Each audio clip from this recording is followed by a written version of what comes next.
കർണാടക ധർമ്മസ്ഥലയിൽ ബലാത്സംഗം ചെയ്യപ്പെട്ട സ്ത്രീകളുടെ മൃതദേഹം കുഴിച്ചുമൂടിയിട്ടുണ്ട് എന്ന വെളിപ്പെടുത്തലിൽ വൻ വഴിത്തിരിവ്. അറസ്റ്റിലായ മുൻ ശുചീകരണ തൊഴിലാളിയെ റിമാൻഡ് ചെയ്തു. അതിനിടെ മകളെ കാണാതായി എന്ന പരാതിയിൽ പരസ്പര വിരുദ്ധ പ്രതികരണങ്ങളുമായി സുജാത ഭട്ട് എന്ന സ്ത്രീ രംഗത്തെത്തി. ആദ്യം തനിക്ക് മകളില്ല എന്ന് പറഞ്ഞ സുജാത പിന്നീട് മകളുണ്ടെന്നും തെളിയിക്കുമെന്നും തിരുത്തിയിട്ടുണ്ട്. വിവരങ്ങളുമായി മുഹമ്മദ് റഹീസ് ചേരുകയാണ്. റഹീസ്, ഈ ശുചീകരണ തൊഴിലാളിയുടെ വെളിപ്പെടുത്തൽ, അതിന് പിന്നാലെ നടന്ന അന്വേഷണം, അവിടെ ഈ മണ്ണ് കുഴിച്ചുള്ള പരിശോധന, ഇതിനൊക്കെ ഒടുവിൽ ഇപ്പോൾ ഒരു വലിയ വഴിത്തിരിവ് എന്ന് വിശേഷിപ്പിക്കാവുന്ന തരത്തിലുള്ള വിവരങ്ങളാണ് പുറത്തുവരുന്നത്. ഈ വെളിപ്പെടുത്തൽ നടത്തിയ ശുചീകരണ തൊഴിലാളി തന്നെ തെറ്റായ വിവരങ്ങൾ നൽകിയതിൻ്റെ പേരിൽ അറസ്റ്റിലാവുന്ന സാഹചര്യം. നേരത്തെ ഇയാൾ കോടതിയിൽ ഹാജരാക്കിയ തലയോട്ടിയുടെ കാര്യത്തിലടക്കം SIT എന്താണ് ഒടുവിലായി വിശദീകരിക്കുന്നത്?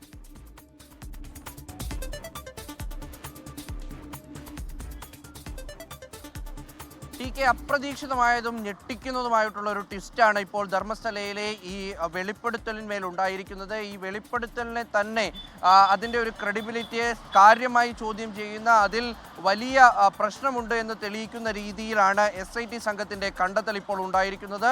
ഇന്നലെ ഉച്ച മുതൽ ഇന്ന് രാവിലെ 5 മണി വരെ ഈ വെളിപ്പെടുത്തൽ നടത്തിയ മുൻ ശുചീകരണ തൊഴിലാളിയെ SIT സംഘം ചോദ്യം ചെയ്തു.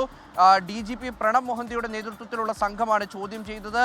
അതിൽ നിർണായകമായിട്ടുള്ള പല വിവരങ്ങളും പോലീസിന് ലഭിച്ചു. അതിൽ ഏറ്റവും പ്രധാനം, ഈ സംഭവങ്ങളൊക്കെയും തുടങ്ങുന്നത് ഈ ശുചീകരണ തൊഴിലാളി കോടതിയിൽ ഹാജരാക്കിയ ഒരു തലയോട്ടിയുമായി ബന്ധപ്പെട്ടിട്ടാണ്. ആ തലയോട്ടി താൻ കുഴിച്ചിട്ട മൃതദേഹം, അത് അവിടെ നിന്ന് കുഴിച്ചെടുത്ത അസ്ഥികളാണ്, തലയോട്ടികളാണെന്നൊക്കെ പറഞ്ഞിട്ടാണ് ഇയാൾ കോടതിയെ സമീപിക്കുന്നത്. ആ തലയോട്ടിയുമായി ബന്ധപ്പെട്ട് വൻ ഗൂഢാലോചന നടന്നിട്ടുണ്ട് എന്ന് ഇപ്പോൾ SITക്ക് വിവരം ലഭിച്ചിരിക്കുന്നു. അവർ അത്തരത്തിലാണ് കാര്യങ്ങളെ കാണുന്നത്. അതിൻ്റെ ഭാഗമായി കൂടുതൽ കാര്യങ്ങളിൽ ചോദ്യം ചെയ്യലുണ്ടായി. പല വിവരങ്ങളും ഇയാളോട് ചോദിച്ചപ്പോൾ പരസ്പര വിരുദ്ധമായിട്ടുള്ള കാര്യങ്ങൾ പറഞ്ഞു. നേരത്തെ നൽകിയ മൊഴിയൊക്കെ മാറ്റി പറഞ്ഞു. ഈ ഒരു വെളിപ്പെടുത്തലിന് പിന്നിൽ തന്നെ വലിയ ഗൂഢാലോചന ഉണ്ടായതായി ഇയാൾ SIT സംഘത്തോട് പറഞ്ഞു എന്നാണ് SIT നൽകുന്ന വിവരം. അത്തരത്തിൽ സർക്കാരിനെ തെറ്റിദ്ധരിപ്പിച്ചു, അന്വേഷണ സംഘത്തിനെ തെറ്റിദ്ധരിപ്പിച്ചു, ഒപ്പം തന്നെ ക്ഷേത്രത്തിൻ്റെ പവിത്രതയെ കളങ്കപ്പെടുത്താൻ ശ്രമിച്ചു എന്നൊക്കെയുള്ള കുറ്റങ്ങൾ ചാർത്തിക്കൊണ്ടാണ്, അതൊക്കെയും ഇപ്പോൾ ചാർത്തിയിട്ടാണ് അദ്ദേഹത്തിനെ കോടതിയിൽ ഹാജരാക്കിയത്. അറസ്റ്റ് രേഖപ്പെടുത്തിയതിനു ശേഷം ഇപ്പോൾ കോടതി അദ്ദേഹത്തിനെ 10 ദിവസത്തേക്ക് റിമാൻഡ് ചെയ്തിരിക്കുന്നു. ഇനി ചോദ്യം ചെയ്യലിനായി SIT സംഘം ഇയാളെ കസ്റ്റഡിയിൽ വാങ്ങും. നിർണായകമായിട്ടുള്ള പല വിവരങ്ങളും ഇയാളിൽ നിന്ന് ചോദിച്ച് മനസ്സിലാക്കേണ്ടതായിട്ടുണ്ട്.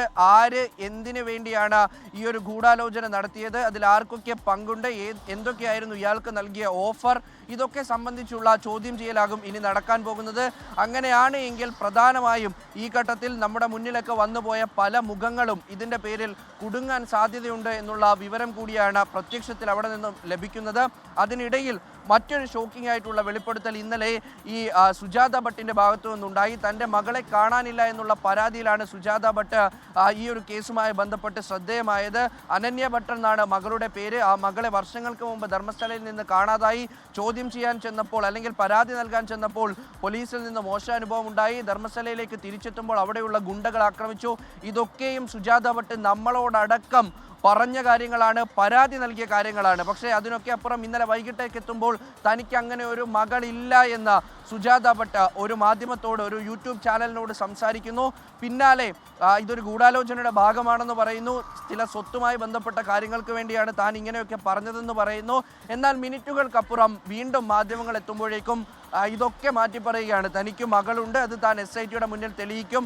ഈ യൂട്യൂബ് ചാനലിൽ തന്നെ ഭീഷണിപ്പെടുത്തിക്കൊണ്ടാണ് ഇത്തരത്തിലൊരു സ്റ്റേറ്റ്മെൻറ്റ് റെക്കോർഡ് ചെയ്തത് എന്നടക്കം പറയുന്നുണ്ട്. എന്തായാലും ഗൂഢാലോചനയുണ്ട് എന്ന് SITക്ക് തോന്നുന്നുണ്ട്, സർക്കാരിന് തോന്നുന്നുണ്ട്. ശുചീകരണ തൊഴിലാളിയുടെ വെളിപ്പെടുത്തലിനെ വിശ്വസിച്ചാണ് അയാൾ ഇതുവരെ ഹാജരാക്കിയിരുന്ന വിവരങ്ങളെ അടിസ്ഥാനപ്പെടുത്തിയാണ് പിന്നീട് അങ്ങോട്ടുള്ള അന്വേഷണം മുഴുവൻ നടന്നത്.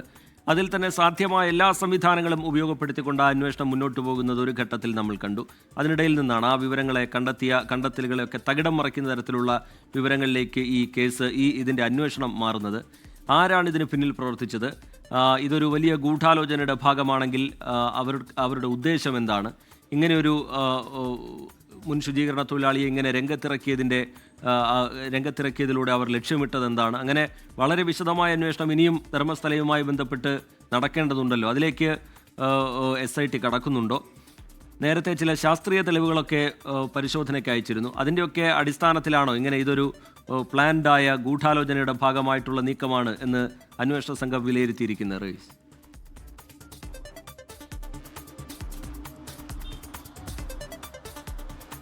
ചെയ്തതിൽ ഏറ്റവും പ്രധാനം 17 സ്പോട്ടുകൾ കുഴിച്ചെടുത്ത് പരിശോധിച്ചതിൽ നിന്നും 2 സ്പോട്ടിൽ നിന്ന് മാത്രമാണ് ഈ അസ്ഥികൾ ലഭിച്ചത്. അതും പുരുഷന്റെ അസ്ഥികളാണ്. ശുചീകരണ തൊഴിലാളി കോടതിയിൽ നൽകിയ മൊഴി അനുസരിച്ചാണ് എങ്കിൽ സ്ത്രീകളുടെ 100 കണക്കിന് മൃതദേഹങ്ങൾ താൻ കുഴിച്ചിട്ടുണ്ടെന്നാണ് അദ്ദേഹം പറഞ്ഞത്. അപ്പോൾ ആദ്യം തന്നെ അക്കാര്യത്തിൽ 2 ആഴ്ച നീണ്ട പരിശോധനയ്ക്കൊടുവിലും കാര്യമായി ഒന്നും കണ്ടെത്താൻ കഴിഞ്ഞില്ല.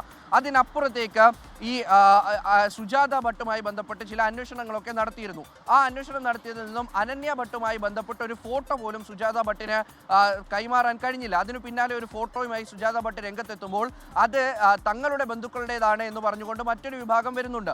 മാത്രമല്ല, ഈ സുജാത ഭട്ടിന്റെ വിവാഹവുമായി ബന്ധപ്പെട്ട് അവരുടെ കുടുംബജീവിതവുമായി ബന്ധപ്പെട്ട് അങ്ങനെ ഒരു മകൾ അവർക്കില്ല എന്നതുമായിട്ടൊക്കെ ബന്ധപ്പെട്ട് വലിയ വിമർശനങ്ങളും ആരോപണങ്ങളും ഒക്കെ വരുമ്പോൾ ഈ അനന്യ ഭട്ട് പഠിച്ചു എന്ന് സുജാത ഭട്ട് പറയുന്ന കോളേജുകളിലടക്കം അന്വേഷണ സംഘം കൃത്യമായ അന്വേഷണം നടത്തിയിട്ടുണ്ട്. അവിടെ നിന്നും കാര്യമായി ഈ സ്റ്റേറ്റ്മെന്റുകളെ സപ്പോർട്ട് ചെയ്യുന്നതൊന്നും കണ്ടെത്താൻ കഴിഞ്ഞിട്ടില്ല. അതുകൊണ്ട് തന്നെയാണ് ഈ കേസിൽ പിന്നീട് ഒരു സംശയം വന്നത്. മൂന്നാമതായി ഈ തലയോട്ടിയുമായി ബന്ധപ്പെട്ടുള്ള ശാസ്ത്രീയ പരിശോധന, അതിന്റെ പ്രാഥമിക പരിശോധനയ്ക്ക് എന്തായാലും കഴിഞ്ഞു കാണും. SIT അതുമായി ബന്ധപ്പെട്ടുള്ള കാര്യമായ വിവരങ്ങൾ നൽകുന്നില്ല എങ്കിലും സ്വാഭാവികമായിട്ടും അതിന്റെ പരിശോധന കഴിഞ്ഞു കാണും. അങ്ങനെ കഴിയുമ്പോൾ തന്നെ ഇതിന് പഴക്കമില്ല എന്ന് ഒരുപക്ഷെ SIT കണ്ടെത്തിയിട്ടുണ്ടാകാം. അല്ലെങ്കിൽ ഇതുമായി ബന്ധപ്പെട്ട് മറ്റെന്തെങ്കിലും ഈ സാക്ഷി പറഞ്ഞതിൽ നിന്ന് കോൺട്രാഡിക്ടറിയായ ഇതിന് വിഭിന്നമായി വിരുദ്ധമായി എന്തെങ്കിലുമൊക്കെ കണ്ടെത്തിയിട്ടുണ്ടാകാം. അതുമായി ബന്ധപ്പെട്ടുള്ള ചോദ്യം ചെയ്യലാണ് ഈ തലയോട്ടി താൻ കൊണ്ട് കോടതിയിൽ നൽകിയത് ഒരു ഗൂഢാലോചനയുമായി ബന്ധപ്പെട്ടിട്ടാണ് എന്ന് സാക്ഷി സമ്മതിച്ചതായി SIT വൃത്തങ്ങൾ പറയുന്നത്. അതിന് പിന്നാലെയാണ് ഇദ്ദേഹത്തിനെ അറസ്റ്റ് ചെയ്യാമെന്ന് തീരുമാനിച്ചിരിക്കുന്നത്. അപ്പോൾ ഗൂഢാലോചന ആരൊക്കെ ചേർന്നാണ് നടത്തിയത്, അതെന്തിനു വേണ്ടിയാണ് എന്ന് സ്വാഭാവികമായിട്ടും തെളിയിക്കേണ്ടി വരും. ഉയർന്നു കേൾക്കുന്ന ഏറ്റവും പ്രധാനപ്പെട്ട ആരോപണം അത് ക്ഷേത്രത്തിന്റെ പവിത്രതയെ കളങ്കപ്പെടുത്താൻ വേണ്ടിയിട്ടാണ്, ക്ഷേത്ര ഭരണസമിതിയെ കളങ്കപ്പെടുത്താൻ, അവരെ ആരോപണത്തിന്റെ നിഴലിൽ നിർത്താൻ വേണ്ടിയിട്ടൊക്കെയാണ് എന്നാണ് ഉയർന്നു കേൾക്കുന്ന ആരോപണം. എന്തായാലും അന്വേഷണം തുടരേണ്ടി വരും. ഇതിന്റെ സത്യം ഇനി ഉദ്യോഗസ്ഥർ പറയുന്നത് വരെ എന്താണ് എന്ന് കണ്ടെത്താൻ വലിയ ബുദ്ധിമുട്ടായിരിക്കും. TK.